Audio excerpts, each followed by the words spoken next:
Chanakya international academy உங்களுக்குள் இருக்கும் தலைவரை வெளிக்கொண்டு வரும் பியூர் பாலிடிக்ஸ் பயிற்சி பட்டறை நேரடி மற்றும் இணைய வழி மார்ச் 16 முதல். கான்டாக்ட் 7338824242. வருகை தந்திருக்கிற நெல்லை மாவட்ட பாசத்திற்குரிய எனது ஊடக நண்பர்களை எஸ்டிபிஐ கட்சியினுடைய இந்த பத்திரிகையாளர் சந்திப்பிற்கு வருக வருகவென நான் வரவேற்றுக் கொள்கிறேன். 2-3 தினங்களுக்கு முன்பாக எஸ்டிபிஐ கட்சியினுடைய அகில இந்திய தலைவர் மரியாதைக்குரிய எம்கே ஃபைசி அவர்களை டெல்லியிலே நீதிமன்றத்திலே ஆஜராவதற்காக சென்ற எங்களது தலைவரை ஒன்றிய அரசினுடைய ஏவல் துறையான அமலாக்கத்துறை விமான நிலையத்திலே வைத்தே கைது செய்திருக்கிறது. இந்த கைது நடவடிக்கையை நாங்கள் வன்மையாக கண்டிக்கிறோம். எஸ்டிபிஐ இப்பொழுது நாடு முழுவதும் சிறுபான்மை விரோத, மக்கள் விரோத, ஜனநாயக விரோத வக்ஃபு திருத்த சட்டத்திற்கு எதிராக, அது வக்ஃபு திருத்த சட்டம் அல்ல, வக்ஃபு சொத்துக்களை திருடுகிற திருட்டு சட்டம் என்கிற வகையில் இதற்கு எதிராக மக்களை ஒன்று திரட்டுகிற ஜனநாயக அறவழியிலான போராட்டத்தை நாங்கள் நாடு முழுவதும் இப்பொழுது நடத்தி வருகிறோம். இந்த போராட்டத்திற்கு அனைத்து ஜனநாயக சக்திகளுடைய, அனைத்து மத சமூகத்தினுடைய ஆதரவு இப்பொழுது உயர்ந்து வருகிறது. எனவே இந்த போராட்டத்தை ஒடுக்குகிற வகையில், இந்த போராட்டத்தை கண்டு அஞ்சுகிற ஒன்றிய அரசு, மோடி அமித்ஷாவினுடைய அரசு இந்த போராட்டத்தை ஒடுக்கிவிடலாம் என்கிற மனப்பால் குடித்து இப்பொழுது எங்களது தலைவரை கைது செய்திருக்கிறது. இதன் தொடர்ச்சியாக நேற்றைய தினம் இந்தியா முழுவதும் ஒரு 10 இடங்களில் ஏறத்தாழ 6-7 மாநிலங்களுக்கும் அதிகமாக எஸ்டிபிஐ கட்சியினுடைய மாநில அலுவலகங்களை, எஸ்டிபிஐனுடைய தேசிய அலுவலகத்தை சோதனையிட்டிருக்கிறார்கள். இந்த சோதனை என்பது உள்நோக்கம் கொண்டது, சட்டவிரோதமானது, சிறுபான்மை விரோதமான நடவடிக்கை. ஏற்கனவே இந்த சோதனைக்கு காரணம் என்ன என்று சென்னையிலே வந்த அமலாக்கத்துறையினுடைய அதிகாரிகளிடத்தில் எங்களது நிர்வாகிகள் கேட்ட பொழுது அவர்கள் எந்த விதமான ஆதாரத்தையும் காட்டாத நிலையில், எங்களது நிர்வாகிகள் அதிகமாக வலியுறுத்திய நிலையில் ஒரு இசிஐஆர் என்கிற அமலாக்கத்துறையினுடைய ஒரு எஃப்ஐஆரை காட்டியிருக்கிறார்கள். இது 2 வருடங்களுக்கு முன்பாக போடப்பட்ட ஒரு எஃப்ஐஆர். அதில் எஸ்டிபிஐ கட்சியினுடைய தலைவர் ஏறத்தாழ 1 வருட காலமாக நீதிமன்றத்தினுடைய நடவடிக்கைகளை அந்த எஃப்ஐஆர் சம்பந்தமாக, சம்மன் சம்பந்தமாக நடத்தி கொண்டிருக்கிறார். 2 முறை அமலாக்கத்துறையினுடைய அலுவலகத்திற்கு விசாரணைக்காக சென்றிருக்கிறார்.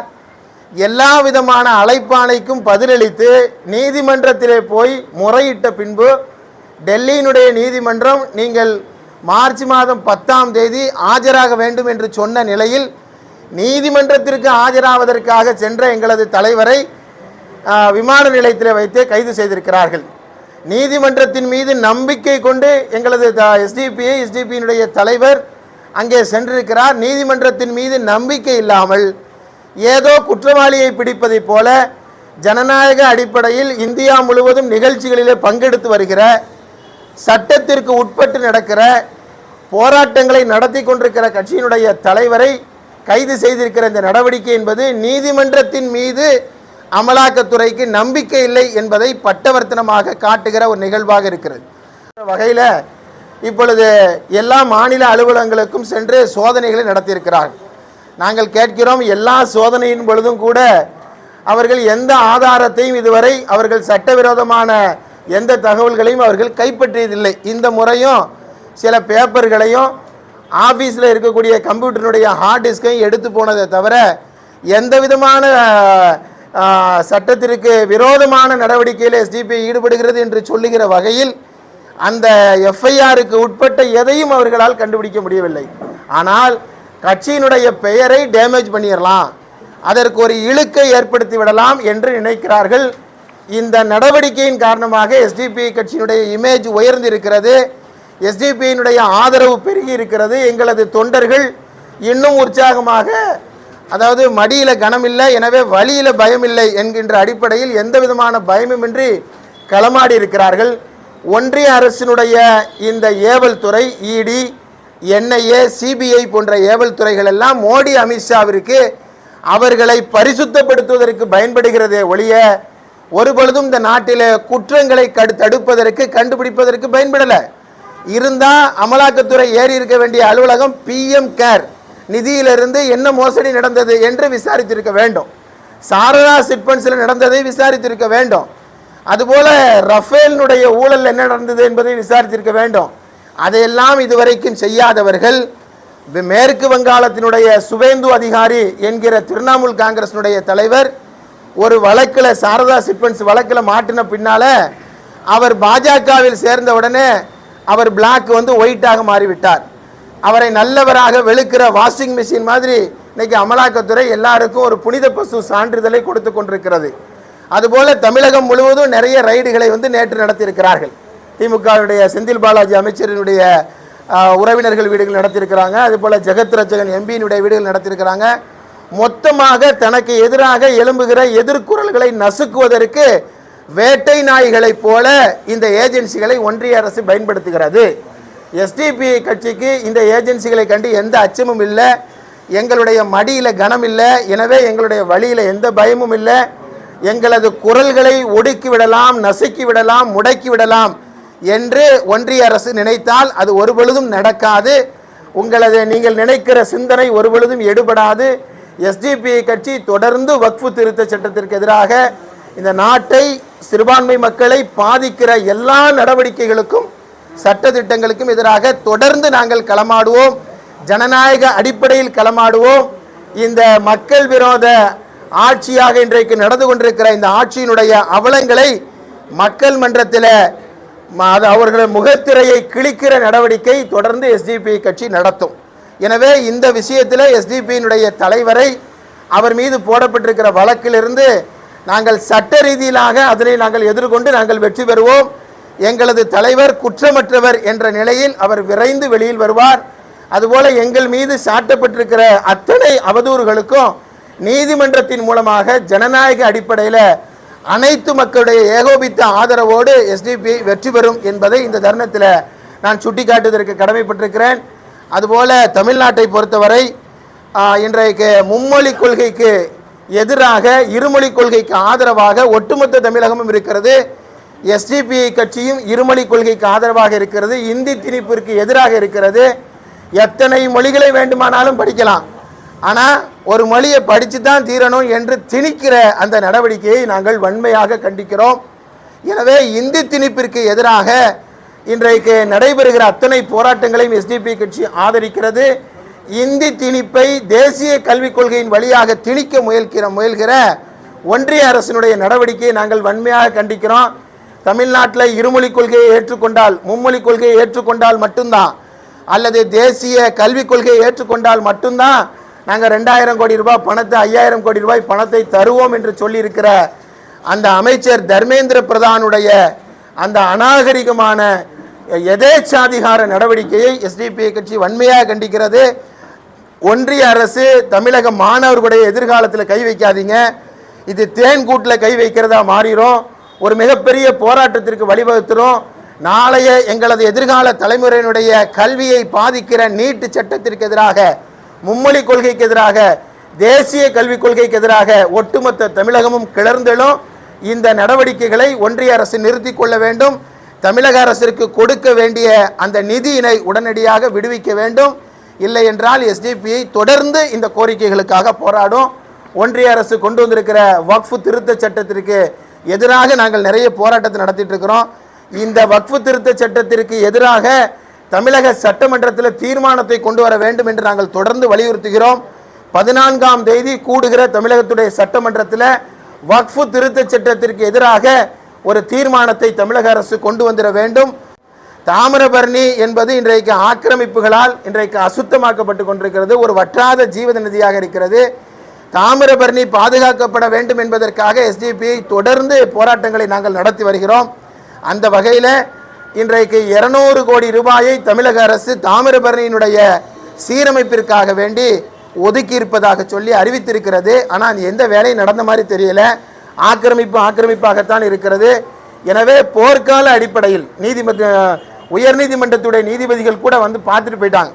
எனவே நீதிபதிகளுடைய அந்த கோரிக்கை ஆலோசனைகளுக்கு இணங்க தமிழக அரசு போர்க்கால அடிப்படையில் தாமிரபரணியை பாதுகாப்பதற்காக 200 கோடி அல்ல, இன்னும் தேவைப்படுகிற அத்தனை நிதியையும் ஒதுக்கி வற்றாத ஜீவநதியாம் தாமிரபரணியை பாதுகாத்திட வேண்டும் என்று நாங்கள் கோரிக்கை விடுக்கிறோம். தமிழ்நாடு முழுவதும் ரேஷன் கடையில் பணி செய்வதற்காக வேண்டி ஊழியர்களை இப்பொழுது தமிழக அரசு எடுத்திருக்கிறது.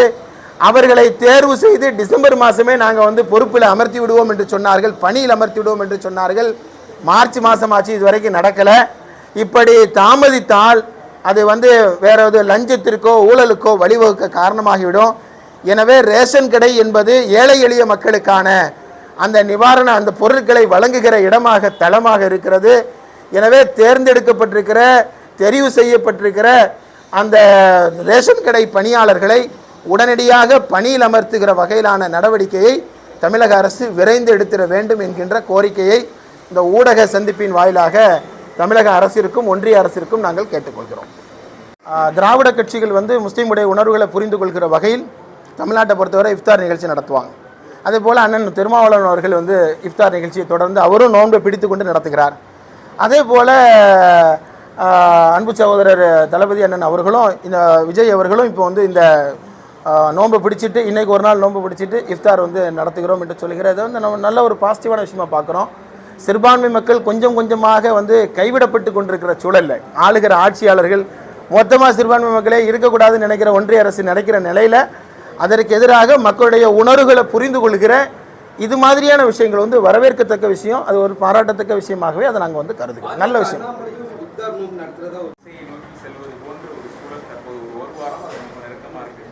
எடப்பாடி பழனிசாமி அதை மறுக்கல, அவங்க போவாங்கன்னு எதிர்பார்க்கக்கூடிய அண்ணாமலையும் அதை மறுக்கல. எப்படி இருக்கும் உங்களுடைய எதிர்காலம்? 26 தேர்தல் எல்லா மிச்ச கட்சிகள்லாம் தேர்தலை நோக்கி பயணிக்க ஆரம்பிச்சாங்க. நீங்க எப்படி? அதெல்லாம் எந்த பிரச்சனையும் இல்லை. எதிர்காலம் ரொம்ப பிரகாசமாக இருக்குது. அதெல்லாம் எந்த குறையும் இல்லை. அதாவது அதெல்லாம் தேர்தல் காலத்தில் என்ன வருதோ அந்த முடிவு எடுப்போம். அது ரெண்டாவது விஷயம். ஆனால் அதே நேரம் இன்றைக்கி திமுகவுக்கும் திமுக கூட்டணி கையில் இருக்கிற ஒரே சரக்கு என்ன அப்படின்னு கேட்டோன்னா பாஜக எதிர்ப்பு தான். இந்த பாஜக எதிர்ப்பில் நாங்கள் மட்டும்தான் மோனோபோலி என்று அவர்கள் நினைக்கிறார். அப்படி இல்லை. இன்னும் சொல்வதாக இருந்தால் அதிமுக பாஜகவோடு போய்விட்டால் எல்லாருடைய உரிமையும் இல்லாமல் ஆக்கிடலாம். யாருக்கும் சீட்டு கொடுக்க தேவையில்லை. மொத்தத்தையும் நம்மளே எடுத்துக்கலாம்னு திமுக இன்றைக்கி நினைக்குது. எல்லாருக்கும் இன்றைக்கி அந்த அச்சம் இருக்கிறது. எனவே தான் பாஜக எதிர்ப்புன்னு யார் பேசினாலும், பாஜக எதிர்ப்புன்னா திமுக மட்டும்தான் பேசணுமா? ஏன் விஜய் பேசக்கூடாதா? வரக்கூடிய வேறு யாரும் பேசக்கூடாதா? அதிமுக தலைவர் இல்லை அதுக்குள்ளே கள்ள கூட்டணி இருக்குது. அதுக்குள்ளே கள்ள கூட்டணி நல்ல கூட்டணி பார்க்குறதுக்கு ஒரு பெரிய கம்பெனியே திமுக தான் வச்சுருக்கு, வேறு யாரும் வைக்கல. பாஜக எதிர்ப்பில் நான் சொல்கிறேன், உண்மையிலேயே திமுக கூட்டணி பாஜக எதிர்ப்பில் ஆரோக்கியமாக இருக்குன்னா வரக்கூடிய பாஜக எதிர்ப்பு பேசுகிற எல்லாத்தையும் வரவேற்கணுங்க. அதை விட்டுட்டு எல்லாருக்கும் அவன் என்ன மனசு நினைக்கிறான்னு சொல்லி இவருக்கு போய் எல்லாருடைய உள்ளத்தையும் கிழிச்சு பார்க்குற கம்பெனி வச்சுக்கிற மாதிரி பண்ணுவது சரியல்ல. பாஜக அதிமுக கூட்டணி என்பது இல்லை என்பது அவங்க தெளிவாக சொல்லிட்டாங்க. அதை இல்லாத கதையை திரிக்கிற நடவடிக்கை தான் அதெல்லாம் இது.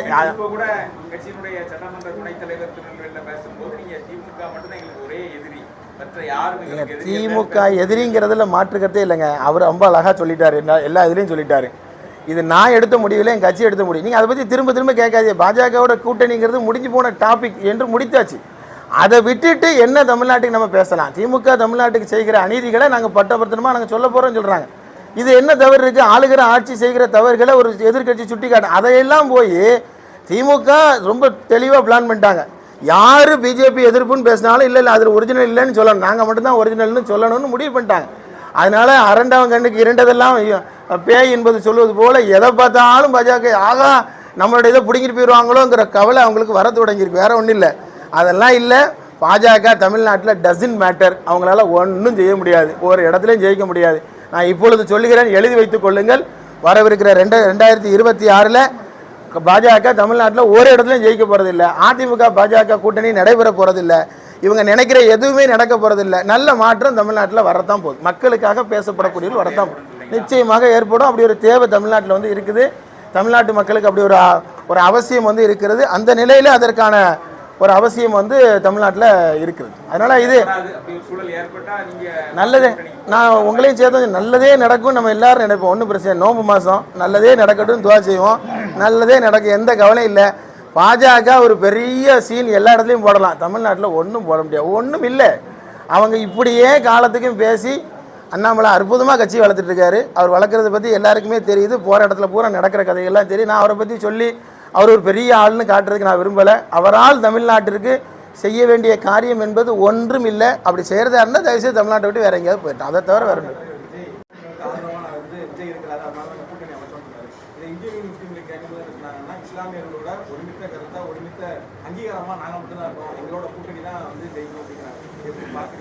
இது ஒரு பெரிய விஷயம் இல்லை. என்னன்னா முதல்ல அந்த அதுவே கூட்டணி இல்லைன்னு முதல்ல அவரே சொல்லிட்டார். முதல்ல அந்த விஷயத்துக்கு வரும். விஎம்எஸ் முஸ்தபாங்கிற அந்த முஸ்லீம் லீக் கட்சியினுடைய தலைவர் மறுநாளே வந்து இது கூட்டணி பேச்சுவார்த்தை இல்லை, ஒரு சாதாரணமான நடந்த நிகழ்வு. அதனால் கூட்டணிக்குள்ளே இப்போ நம்ம போக தேவையில்லை. முஸ்லீம் சமூகத்தினுடைய வாக்குகள், சிறுபான்மை சமூகத்துடைய வாக்குகளுக்கு ஒரு மரியாதை இருக்குது. அதாவது எல்லாருமே சிறுபான்மை மக்கள் வாக்குகளை வாங்க வேண்டும் என்று விரும்புகிறார்கள். அது எனக்கு தோன்றது என்னன்னு கேட்டேன்னா, திமுக கூட்டணிக்கு இந்த மட்டும் அது கிடைக்காதுங்கிற அச்சம் இருக்குது.